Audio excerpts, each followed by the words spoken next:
We'll guide you through how to stabilize video in DaVinci Resolve. If you find this helpful, consider subscribing and liking the video. First, open DaVinci Resolve on your computer and make sure you've imported your video clip into the media pool. Once you have your clip, go to the Edit page by clicking on the Edit tab at the bottom of the screen. Drag your video clip onto the timeline to begin editing. Next, click on the clip in the timeline to select it.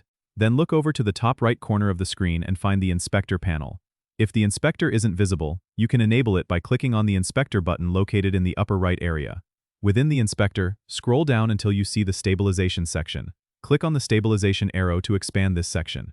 Here, you'll see different options like Mode, Cropping Ratio, and Smooth.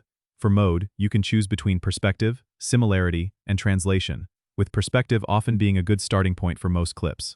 Adjusting the cropping ratio allows you to determine how much of the frame is cropped during stabilization, where a lower number will keep more of the original frame but may result in less stabilization. The Smooth setting controls how much smoothing is applied.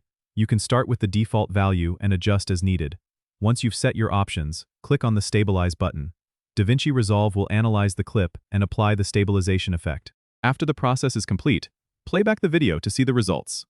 If you're not satisfied, you can go back and tweak the settings to better suit your needs. Don't forget to subscribe and comment if this helped you out.